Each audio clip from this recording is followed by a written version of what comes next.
Hamas top commander Mohammed Sinwar ను మట్టుపెట్టడానికి Israel పక్కా planning తో మే 13న దాడి చేసింది. క్షణాల్లో పదుల సంఖ్యలో బాంబులు ప్రయోగించి Hamas command and control centre ను ధ్వంసం చేసింది. దీనికి సంబంధించిన 3D వీడియోను తాజాగా ఇజ్రాయెల్ బలగాలు విడుదల చేశాయి. ఖాన్ యూనిస్ లోని యూరోపియన్ ఆసుపత్రి కింద ఈ కమాండ్ సెంటర్ ఉన్నట్లు ఇజ్రాయెల్ ఆరోపించింది. హమాస్ ఉద్దేశపూర్వకంగానే అక్కడ తమ స్థావరాన్ని ఏర్పాటు చేసింది. ఈ ఆపరేషన్ ను ఐడిఎఫ్ బలగాలు, ఇజ్రాయెల్ సెక్యూరిటీ అథారిటీ సంయుక్తంగా నిర్వహించాయి. ఈ దాడికి అత్యంత ఖచ్చితత్వంతో పనిచేసే ఆయుధాలను వాడినట్లు పేర్కొన్నాయి. ఈ దాడి సమయంలో కేవలం 30 సెకండ్లలో 50 బాంబులు హమాస్ కమాండ్ సెంటర్ పై జారవిడిచారు. ఈ క్రమంలో ఆసుపత్రి భవనం తీవ్రంగా దెబ్బతినకుండా జాగ్రత్తలు తీసుకున్నారు. ఇందుకోసం భారీగా ఇంటెలిజెన్స్ ను సేకరించారు.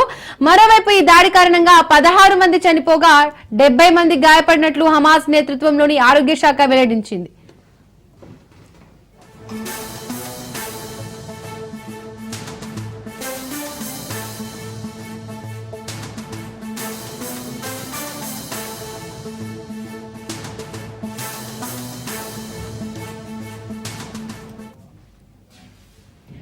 Hamas top commander Mohammed Sinwar ను మట్టుపెట్టడానికి ఇజ్రాయెల్ పక్కా ప్లానింగ్ తో మే 13వ తేదీన చేసింది. క్షణాల్లో పదుల సంఖ్యలో బాంబులు ప్రయోగించి Hamas command control and centre ను ధ్వంసం చేసింది. దీనికి సంబంధించిన 3D వీడియోను తాజాగా ఇజ్రాయెల్ బలగాలు విడుదల చేశాయి. ఖాన్ యూనిస్ లోని యూరోపియన్ ఆసుపత్రి కింద ఈ కమాండ్ సెంటర్ ఉన్నట్లు ఇజ్రాయెల్ ఆరోపించింది. హమాస్ ఉద్దేశపూర్వకంగానే అక్కడ తమ స్థావరాన్ని ఏర్పాటు చేసింది. ఈ ఆపరేషన్ ను ఐడిఎఫ్ బలగాలు, ఇజ్రాయెల్ సెక్యూరిటీ అథారిటీ సంయుక్తంగా నిర్వహించాయి. ఈ దాడికి అత్యంత ఖచ్చితత్వంతో పనిచేసే ఆయుధాలను వాడినట్లు పేర్కొన్నాయి. ఈ దాడి సమయంలో కేవలం 30 సెకండ్లలో 50 బాంబులు హమాస్ కమాండ్ సెంటర్ పై జారవిడిచారు. ఈ క్రమంలో ఆసుపత్రి భవనం తీవ్రంగా దెబ్బతినకుండా జాగ్రత్తలు తీసుకున్నారు. ఇందుకోసం భారీగా ఇంటెలిజెన్స్ ను సేకరించారు. మరోవైపు ఈ దాడి కారణంగా 16 మంది చనిపోగా 70 మంది గాయపడినట్లు హమాస్ నేతృత్వంలోని ఆరోగ్య శాఖ వెల్లడించింది.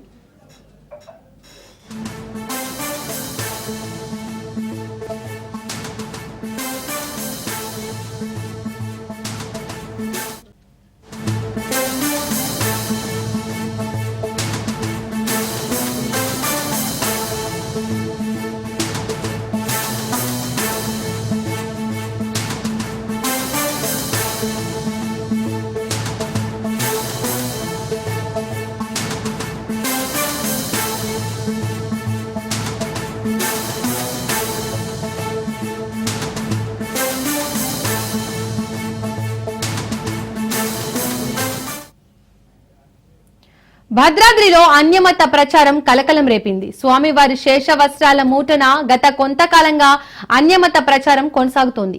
ఓ భక్తుడి ఫిర్యాదుతో వెలుగులోకి వచ్చిన అన్యమత ప్రచార భాగోతం బయటపడింది. ఆలయ ప్రాంగణంలో స్వామివారి శేష వస్త్రాల విక్రయశాలలో క్రైస్తవ మత ప్రచారంతో కూడిన కవర్ల విక్రయిస్తున్నారు. అన్యమత ప్రచారంపై భక్తుడు అధికారులకు ఫిర్యాదు చేశాడు. ఫిర్యాదు చేసిన దేవాదాయ శాఖ అధికారులు పట్టించుకోలేదు. దీంతో వివాదం ముదరడంతో అధికారులు గోప్యంగా విచారణ చేస్తున్నారు. ఇక ఇదే అంశానికి సంబంధించి మరిన్ని అప్డేట్స్ మా ప్రతినిధి నవీన్ అందిస్తారు. నవీన్, రైట్ దీపిక, దక్షిణ అయోధ్యగా పేరుగాంచినటువంటి భద్రాచల సీతారామ స్వామివారి సన్నిధిలో అపచారం చోటు చేసుకున్నట్లుగా మనకు తెలుస్తుంది. అయితే స్వామివారి శేషవస్త్రాల మార్చన అయితే గత కొంతకాలంగా కొనసాగుతున్నటువంటి అన్యమత ప్రచారాన్ని ఒక భక్తుడు బయట పెట్టేందుకు అంటే గత కొన్ని రోజులుగా ప్రయత్నించినట్లుగా మనకు తెలుస్తుంది. దీనికి సంబంధించి ఏదైతే ఆలయ అధికారులకు కూడా ఆయన అంటే దీని మీద కంప్లైంట్ చేయడం కూడా జరిగింది. అయితే ఆలయ అధికారులు దీనిని పట్టించుకోకపోవడంతో ఈ యొక్క ఈ చర్చ అంటే జరిగినట్లుగా కూడా చూడవచ్చు. ముఖ్యంగా మనం చూసుకుంటే ఏదైతే Jesus Christ is lord of all అని ముద్రించి ఉన్నటువంటి కవర్లలో ఈ యొక్క స్వామివారికి సంబంధించినటువంటి వస్త్రాలు పెట్టి ఇస్తున్నారంటూ కూడా విక్రయదారుడు ఆరోపిస్తున్న పరిస్థితి కూడా ఉంది. అయితే ఏదైతే దక్షిణ అయోధ్యగా చాలా పేరుగాంచినటువంటి ఒక అంటే భద్రాచల దేవాలయానికి సంబంధించి ఇటువంటి అంటే జీసస్ సంబంధించినటువంటి ప్రచారం జరుగుతుండటంపై అధికారులు చర్య తీసుకోకపోవడంతో అక్కడైతే ఒక చర్చ కొనసాగుతున్నట్లుగా కూడా మనకు సంబంధించి అంటే చర్చ కొనసాగుతున్నట్లుగా కూడా చూడవచ్చు. అయితే ఏదైతే ఈ యొక్క విషయము అంటే భద్రాచల ఆలయ సమీపంలో కావచ్చు, లేకపోతే భద్రాద్రిలో చర్చనీయాంశంగా మారటంతో ఇప్పుడు అధికారులు అయితే దానిపై గోప్యంగా ఆరా తీస్తున్నట్టుగా కూడా తెలుస్తుంది. అయితే మొత్తంగా మనం చూసుకుంటే ఏదైతే అన్యమత ప్రచారం అనేది దక్షిణ అయోధ్య భద్రాచలంలో చోటు చేసుకోవడంతో అక్కడ ఉన్నటువంటి అధికారులపై అయితే అక్కడ అంటే ప్రజలైతే ఈ విధంగా అంటే పట్టించుకోకుండా ఉండటంపై అయితే ఆరోపణలు అయితే వెల్లువెత్తుతున్నాయి. Deepika, thank you Naveen.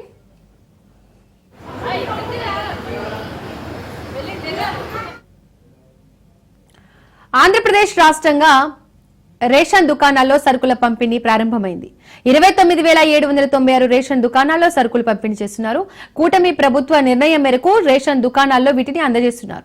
దివ్యాంగులు, వృద్ధులకు ఇంటి వద్దే పంపిణీ చేస్తున్నారు. పిఠాపురంలో మంత్రి నాదెళ్ల మనోహర్ రేషన్ పంపిణీని ప్రారంభించారు.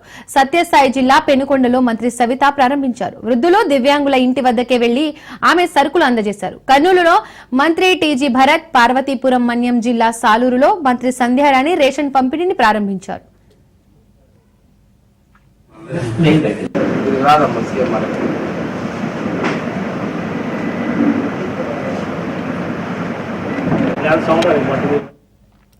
ఆంధ్రప్రదేశ్ వ్యాప్తంగా రేషన్ దుకాణాల్లో సరుకుల పంపిణీ ప్రారంభమైంది. 29,796 రేషన్ దుకాణాల్లో సరుకులు పంపిణీ చేస్తున్నారు. కూటమి ప్రభుత్వ నిర్ణయం మేరకు రేషన్ దుకాణాల్లో వీటిని అందజేస్తున్నారు.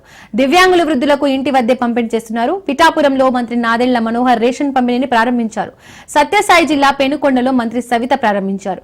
వృద్ధులు, దివ్యాంగుల ఇంటి వద్దే వెళ్లి ఆమె సరుకులు అందజేశారు. కర్నూలులో మంత్రి టీజీ భరత్, పార్వతీపురంలో మన్యం జిల్లా సాలూరులో మంత్రి సంధ్యారాణి రేషన్ పంపిణీని ప్రారంభించారు. మీరు అడుగుతున్నారు, వాళ్ళు ఏదో కార్యక్రమం చేస్తారన్నారు. ఏ కార్యక్రమం అది? వెన్నుపోటు. ఎవరు పొడిచారంటే వాళ్ళకి 4వ తారీఖు ఏం జరిగింది? సంవత్సరం క్రితం ఈ రాష్ట్ర ప్రజలు ఒక విలక్షణమైన తీర్పు ఇస్తే ఆ తీర్పు ఫలితాలు వచ్చినాయి. ఏమని వచ్చినాయి?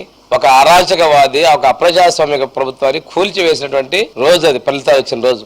కోకట వేళతో ఒక అవినీతి సామ్రాజ్యాన్ని తరిమి కొట్టినటువంటి ఫలితాలు వచ్చినటువంటి రోజును ఈ రాష్ట్ర ప్రజలు అద్భుతమైన ఫలితాలు ఇస్తే ఆనాటి పాలకులకు 11 సీట్లే వచ్చినాయి. అది జీర్ణించుకోలేక ప్రజలు ఇచ్చిన తీర్పు ఏ రోజు వచ్చిందో ఆ రోజుని వెన్నుపోటు తిన్నట్టే. అంటే మీరు చేసిన తప్పుడు ప్రజలు నీకు వెన్నుపోటు పడవక మిమ్మల్ని ఇంకా కొనసాగిస్తారని చెప్పి అనుకోవడం మీ భ్రమ. మీరు ఎవరి మీద చేస్తున్నారు? ప్రజలు ఇచ్చిన తీర్పు మీద ప్రజల మీద వెన్నుపోటు అంటున్నారా? నిస్సిగ్గుగా మీ మానసిక స్థితి ఏమైపోయింది మీకు? ప్రజల మీద ఈ విధంగా మాట్లాడతారా? మేము కూడా ఉన్నాము, 11 ఉన్నాయి, అయినా కానీ మేము ఉన్నామని చెప్పుకోవడం కోసం అది ప్రీతిస్తున్నాం. మేము ప్రజాస్వామ్య విలువలకు గౌరవించాం. మీరు ఎన్ని వేషాలు వేస్తున్నా ప్రజాస్వామ్యాన్ని గౌరవిస్తూ వాటికి మేము ముందుకు రాణిస్తున్నాం. అలాగని చెప్పేసి మిమ్మల్ని తిరస్కరించిన ప్రజల మీద ధర్నాలు చేయడం కరెక్ట్ కాదు. ఇది మేము చేస్తాం. ఇచ్చినటువంటి ప్రతి హామీని అమలు పెడుతున్నాం. మొన్న ఒక ఆయన మాట్లాడుతున్నాడు, మాజీ ముఖ్యమంత్రి, హామీలు ఏమైంది, మేనిఫెస్టో ఏమైంది అన్నాడు. తెలంగాణలో రేపటి నుండి అన్ని సబ్ రిజిస్టర్ కార్యాలయంలో స్లాట్ బుకింగ్ విధానం ప్రారంభం కానుంది. ఏఐ సేవలను ఉపయోగించుకుని ప్రజలకు మరింత సులువైన సేవలను అందించబోతున్నామని మంత్రి పొంగులేటి శ్రీనివాసరెడ్డి తెలిపారు. రాష్ట్ర వ్యాప్తంగా 144 సబ్ రిజిస్టార్ కార్యాలయాలను గాను ప్రయోగాత్మకంగా 2 విడతల్లో 47 చోట్ల స్లాట్ బుకింగ్ విధానాన్ని అమలు చేసినట్లు ఆయన తెలిపారు. జూన్ 2 నుండి 97 సబ్ రిజిస్టార్ కార్యాలయాల్లో అమలు చేసినట్లు తెలిపారు. స్లాట్ బుకింగ్ విధానం వల్ల తాము అనుకున్న విధంగానే సత్ఫలితాలు వస్తాయన్నారు.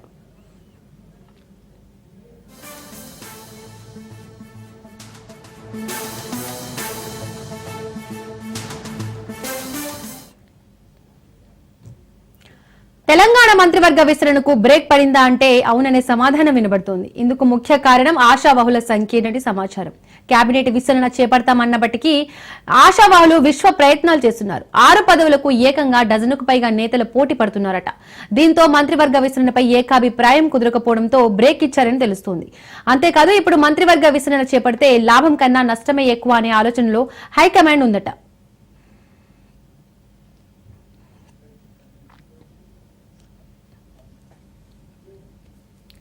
మరోవైపు తమకు మంత్రివర్గంలో చోటు కల్పించాల్సిందేనంటూ ఎస్సీ మాదిగ సామాజిక వర్గ నేతలు మంత్రివర్గంలో తమ ప్రాంతానికి చెందిన వ్యక్తికి చోటు కల్పించాలంటున్నారు. రంగారెడ్డి, హైదరాబాద్ కి చెందిన నేతలు. అటు మెజారిటీ ఉన్న తమకు అధిక ప్రాధాన్యం ఇవ్వాలంటున్నారు బీసీ నేతలు. దీంతో మొత్తానికి స్థానిక సంస్థల ఎన్నికల తర్వాతనే మంత్రివర్గ విస్తరణ చేయాలనే ఆలోచనలో ఏఐసీసీ ఉన్నట్లు పార్టీ వర్గాల్లో గుసగుసలు వినబడుతున్నాయి.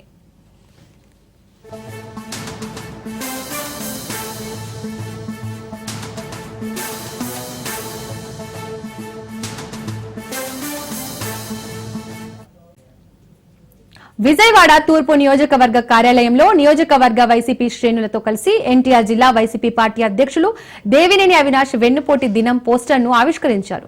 కూటమి ప్రభుత్వం ఎన్నికల ఇచ్చిన హామీల్లో ఒక్కటి కూడా అమలు చేయకుండా ప్రజలను వెన్నుపోటు పొడిచిందని దేవినేని అవినాష్ మండిపడ్డారు. మోసపూరిత వాగ్దానాలతో ప్రజలను మభ్యపెట్టి అధికారంలోకి వచ్చిన కూటమి ప్రభుత్వం ఏ ఒక్క రోజు కూడా ప్రజల గురించి ఆలోచన చేయలేదన్నారు అవినాష్. వైఎస్ఆర్ తలపెట్టిన వెన్నుపోటు దినం నిరసనలతో కూటమి ప్రభుత్వానికి కళ్లు తెరిపిస్తామన్నారు. తూర్పు నియోజకవర్గ స్థాయిలో పార్టీ శ్రేణులు ర్యాలీలుగా వెళ్లి స్థానికంగా ఉన్న అధికారులకు వినతి పత్రం అందజేస్తామన్నారు.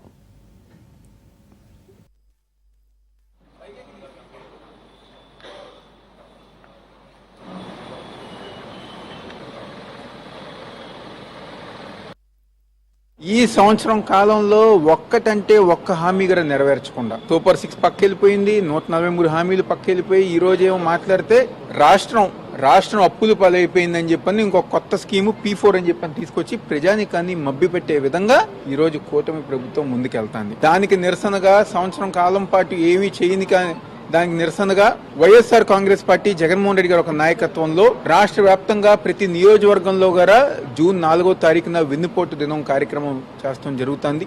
మా తూర్పు నియోజకవర్గం సంబంధించిన వైఎస్ఆర్ కాంగ్రెస్ పార్టీ రాష్ట్ర నాయకులు జూన్ 4వ తారీఖు సంబంధించి వెన్నుపోటు దినం పోస్టర్ రిలీజ్ కార్యక్రమం చేపట్టడం జరిగింది. అదే విధంగా రేపు 4వ తారీఖున తూర్పు నియోజకవర్గం పరిధిలో పట్టమట కృష్ణవేణి స్కూల్ ఉందో అక్కడి నుంచి మొదలై తర్వాత దర్శిపేట కళ్యాణ మండపం మీదుగా NSM స్కూల్ మీదుగా MRO ఆఫీస్ కి ఈ సేవ దగ్గర ఉన్న MRO ఆఫీస్ కి మా నాయకులు, మా కార్యకర్తలు, మా ముఖ్యమైన నాయకులు తూర్పు నియోజకవర్గం ప్రజానికంతో కలిసి నిరసనగా వెళ్లి ఈ రోజుకి తల్లికి వందనం మేము అమ్మఒడిని పెడితే మీరు తల్లికి వందనం మార్చారు. ఈ రోజుకి ఒక్కరికన్నా ₹1 ఇచ్చారు. 18 ఏళ్ళు దాటిన ప్రతి మహిళకి 1500 రూపాయలు ఇస్తా అన్నారు. ఎవరికి ఇచ్చారు, ఎంతమందికి ఇచ్చారు, అసలు ఆ పథకమే ప్రారంభించాల.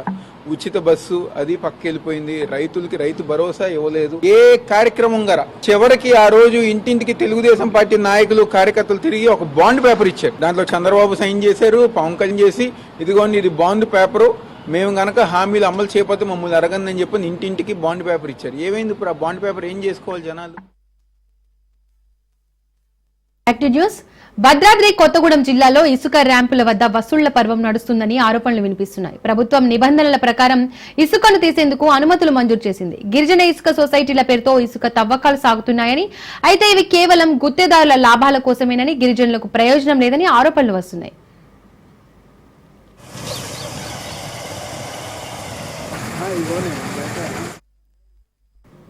నిబంధనలకు విరుద్ధంగా గోదావరిలో భారీ యంత్రాలతో ఇసుకను తోడి లారీలలో డంపింగ్ చేస్తున్నారు. గోదావరిలో నీటి ప్రవాహానికి అడ్డుగా పెద్ద పెద్ద ఆనకట్టలను నిర్మించి అక్రమంగా ఇసుకను తోడేస్తున్నారు. అధికారులు మాత్రం కన్నెత్తి కూడా చూడడం లేదని స్థానికులు మండిపడుతున్నారు. లారీ యజమానుల వద్ద డబ్బులు వసూలు చేయొద్దన్న నిబంధనలు ఉన్నప్పటికీ సొసైటీ ఇసుక ర్యాంపులలో 500 నుండి 2000 వరకు డబ్బులు వసూలు చేస్తున్నారని లారీ డ్రైవర్లు ఆరోపిస్తున్నారు. డబ్బులు వసూలు చేసి వారం రోజులు గడుస్తున్నా లారీలను లోడింగ్ కు పంపడం లేదని లారీ డ్రైవర్లు ఆగ్రహం వ్యక్తం చేస్తున్నారు.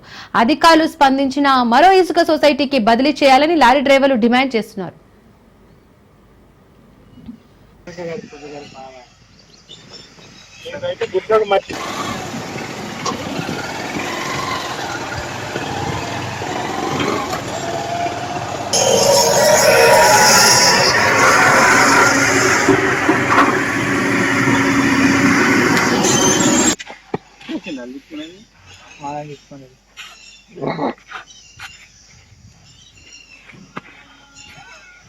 ఇదికి వచ్చి మంగళవారం వచ్చినాం.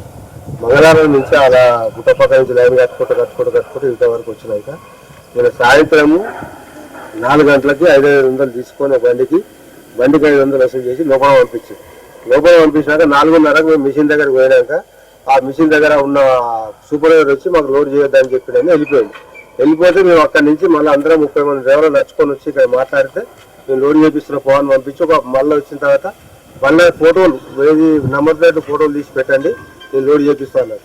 మళ్ళీ బండ్ల నెంబర్లు ఫోటోలు తీసి పెట్టినా కూడా లోడింగ్ చేయకపోతే మళ్ళీ నడుచుకుంటూ వచ్చే బస్సు మీద కూడా లోడ్ చేయలేదు. అసలు ఇష్యూ ఏంటంటే 500 రూపాయలు ఇచ్చి తీసుకున్నారు కదా వేరే వాళ్ళ డ్రైవర్లు, వాళ్ళ దిక్కెళ్ళి ఇప్పుడు ఉన్న బండ్లను ఆపేసారు. వాళ్ళు 500 దిక్కెళ్ళి ఉన్న బండ్లను లోపల పంపించి నీళ్లు లేవు, నిప్పులు లేవు, తిండి లేదు మాకు. కానీ మళ్ళీ పట్టించుకున్న వాళ్ళు లేదు ఇక్కడ డ్రైవర్ల గురించి. మేము పోయి ఎంతగా ఫోన్ చేసినా కూడా ఫోన్ రెస్పాన్స్ అయితే లేదు. బ్రహ్మం సార్ అంటే ఆయన ఇన్ఛార్జ్ ఇక్కడ, ఆయనకి ఎంత ఫోన్ చేసినా ఫోన్ రెస్పాన్స్. ఈ కోరి నుంచి వేరే కోరికి ట్రాన్స్ఫర్ పెట్టమన్నా కూడా ట్రాన్స్ఫర్ చేయట్లేదు. రేపిల్లు పేపర్ తీసుకున్నారు, లోపల వేసుకున్నారు, వాళ్ళని గడ మీద పంపించేసారు. ఇప్పుడు మేము బయటకు పోలేము, లోపల ఉండలేని పరిస్థితిలో ఉన్నాం సార్. అది రాము మేము మంగళవారం అనంతరం కోరిక వచ్చినాము. ఆ రోజు వానబాడిని బండ్లు ఆపారు, తెల్లారి వానబాడిని బండ్లు ఆపారు. మళ్ళా నిన్న మొన్న 2 రోజులు గర్విచ్చింది. నిన్న 60-70 బండ్లు లోడ్ చేసాడు. 4 గంటలు లోపల తీసుకున్నాడు. అయితే ఒక ఆయన ఉండే మన డబ్బా కాడ బండికి 500 తీసుకొని రాసుకున్నాడంట, ఏది లోడింగ్ మామూలు. రాసుకున్నాక ఒక వీడియో డ్రైవర్ ఉండి ఒక వీడియో తీసినట. వీడియో తీసి మాకు చూపేది. అది వచ్చినాక వాళ్ళు చెప్పారు కోరోళ్ళు. ఆ బ్రహ్మ సార్ అనే మనిషి చెప్పినాడు 500 రూపాయల గురించి మధ్యాహ్నం బండ్లు అడ్డం పెట్టినారు. మా కొన్ని బండ్లు తీసుకుని కొన్ని బండ్లు తీసుకోలేదు. అడ్డం మీద 10 బండ్లు ఉంటాయి. 5 బండ్లు తీసుకుని 5 బండ్లు తీసుకోకపోతే ఈ డ్రైవర్ రాసింది డ్రైవర్ రాయాలి అంటే కోపం వస్తుంది. ఓవర్ ఆడతారు కదా. అందుకని వీళ్ళు ముంగడ బండి డ్రైవర్ దగ్గర తీసుకొని సెకండ్ బండి డ్రైవర్ దగ్గర తీసుకున్నాడు. దాని గురించి వాళ్ళు బండి ఆపి మా 500 మాకు ఇస్తే బండ్లు తీస్తాం 3 బండ్లు అని చెప్తే సరే అని చెప్పి 500 ఆయనకి ఇచ్చారు. వీళ్ళు వీడియో తీసిన దానికి మా బండ్లు డబ్బులు ఇచ్చి మళ్ళీ రిటర్న్ తీసుకున్నారు కదా అని చెప్పి వీళ్ళు బండ్లు 32 బండ్లు లోపల పంపించిండు. వాళ్ళు ఆ కోరి ఇన్ఛార్జ్ బ్రహ్మం సార్ అంటే ఆయన పంపించినాక మేము 4 సార్లు సార్ దగ్గర 2 సార్లు వచ్చి అడిగినాం. సార్ మాకు ఇలా పంపినావా సార్, మా 500 ఇచ్చారు కదా, మేము 1000 రూపాయలు ఇస్తాం సార్, మా బండ్లు లోడ్ చేయాలి సార్, దండం మీద సార్ కాలు మొక్తాము, మేము 4 రోజులు మా అవతారం చూడండి తాను చేయలేమని బతలాడినాము. రాత్రి మీ బండ్ల నెంబర్ అన్ని ఫోటోలు పెట్టండి, నాకు వాట్సాప్ పంపండి, నేను బిల్లు కొట్టిస్తాను, బిల్లు కొట్టించి మీకు ఆడికి వెళ్ళిపోయి అక్కడ మా బబ్బులని ఆపరేటర్ ఉంటారు ఆయన పంపిస్తాను నంబర్ మొత్తం లోడ్ చేపిస్తా అని చెప్పి ఆ సార్ అన్నాడు. మీరు బోరి చేపిస్తాం ఇది ఆడికి పోయినప్పుడు ముంగడికి ఏం చెప్తుండ్రు చేపిస్తున్నాం అన్నాడు. చేస్తారు పూరి అంటుడు. ఈ ఆపరేటర్కి ఏం చెప్తుండ్రు చెయ్యకూరి వెళ్ళిపోరి అని చెప్తుండ్రు. అప్పుడు మేము ఏం చేయాలి చెప్పండి. ఈ దారి ఒకటే మళ్ళీ ఆ కూర 9 గంటల కదా, ఈ కూర 7 గంటలకు ఎట్లా బంద్ అవుతాయి? 4 గంటలకు బంద్ చేసింది.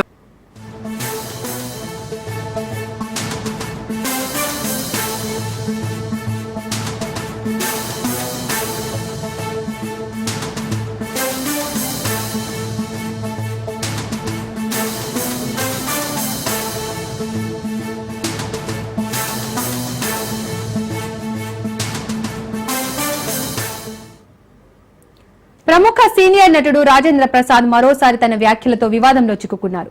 దర్శకుడు ఎస్వి కృష్ణారెడ్డి జన్మదిన వేడుకల సందర్భంగా ఆయన చేసిన కొన్ని వ్యాఖ్యలు, ముఖ్యంగా సహనటుడు ఆలిని ఉద్దేశించి వాడిన పదజాలం తీవ్ర దుమారం రేపుతున్నాయి. ఎస్వి కృష్ణారెడ్డి పుట్టినరోజు వేడుకలు ఘనంగా జరిగాయి. ఈ కార్యక్రమానికి హాజరైన రాజేంద్ర ప్రసాద్ మైక్ అందుకొని ప్రసంగిస్తున్న సమయంలో కొన్ని అనుచిత వ్యాఖ్యలు చేశారు. ఆలిని ఉద్దేశించి తీవ్రమైన పదజాలం వాడారు. ఆ రాజేంద్ర ప్రసాద్ సభలోని ప్రేక్షకులపై కూడా అసహనం వ్యక్తం చేశారు.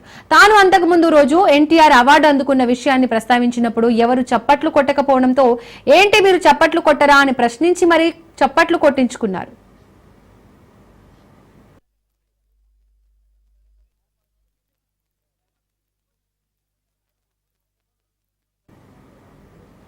ఇక రాజేంద్ర ప్రసాద్ చేసిన వ్యాఖ్యలపై మరింత సమాచారాన్ని మా ప్రతినిధి మహేందర్ రెడ్డి ఫోన్ ద్వారా అందిస్తారు. మహేందర్,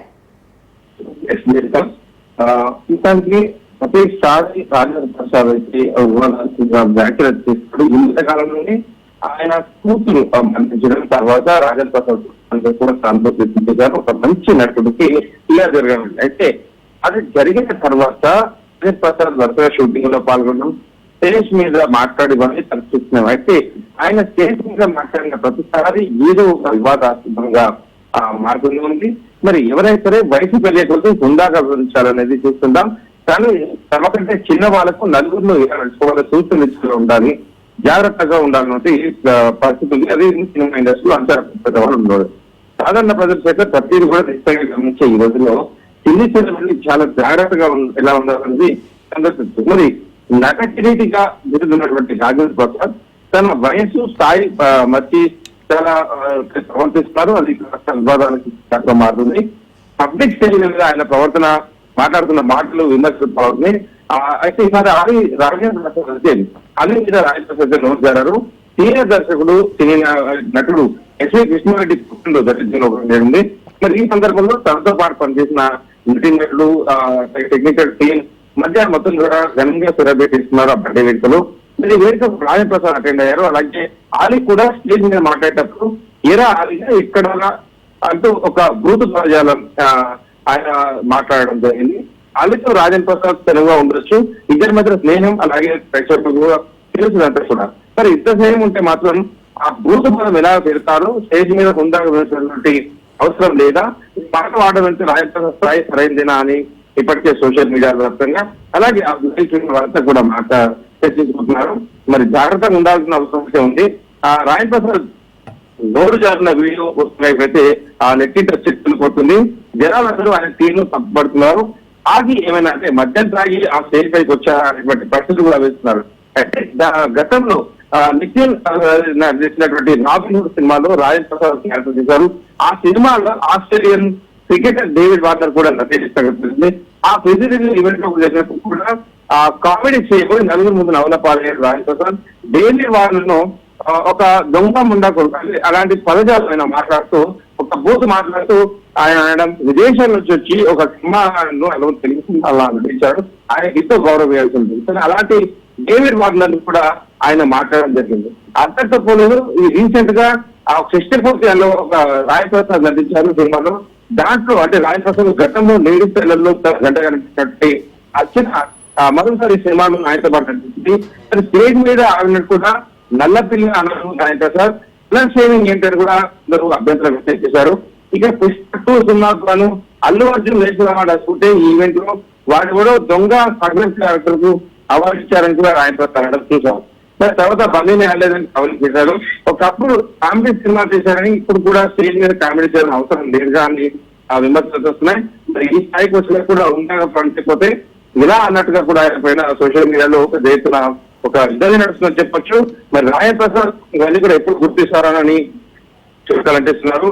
అదే పదే ఆయన నోటు చేయడం, పదే వివాదాలు అంటే మాట్లాడడం అన్ని కూడా వివాదాలకు కీలకంగా మారుతున్న పరిస్థితి కనిపిస్తుంది. Thank you Mahender.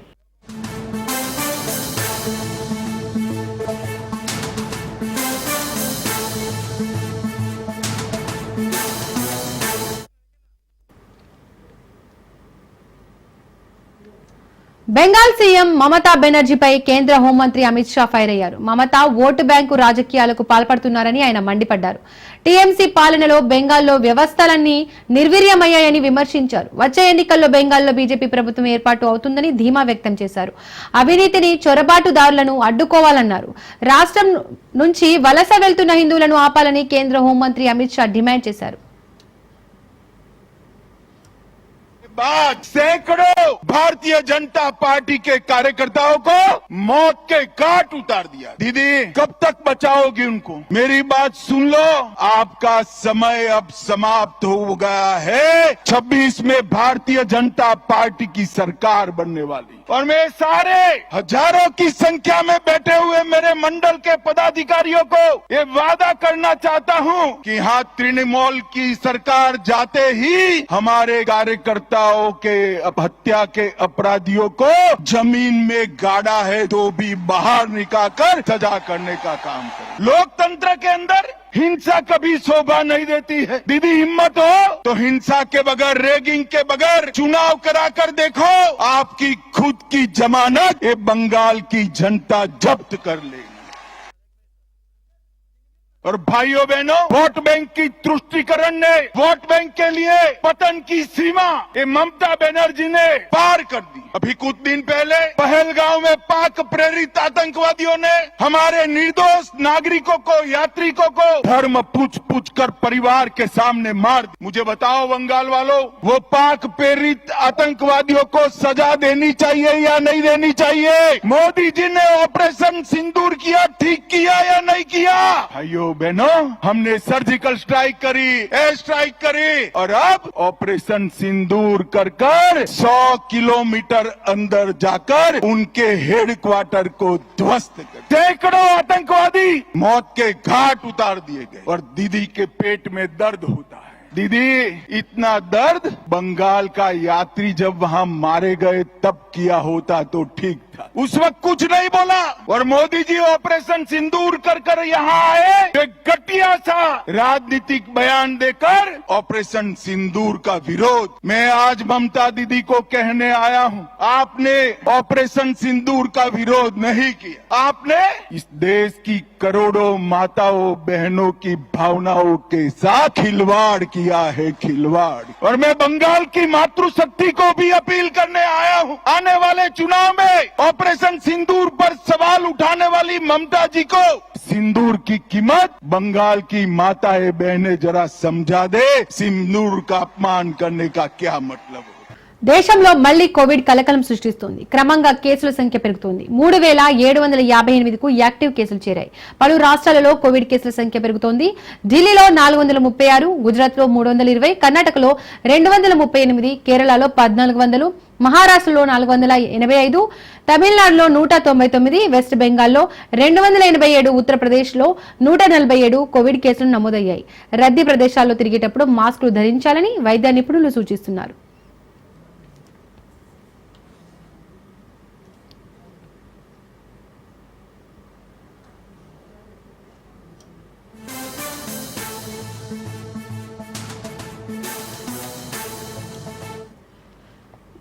దేశంలో మళ్లీ కోవిడ్ కలకలం సృష్టిస్తోంది. క్రమంగా కేసుల సంఖ్య పెరుగుతోంది. 3758కు యాక్టివ్ కేసులు చేరాయి.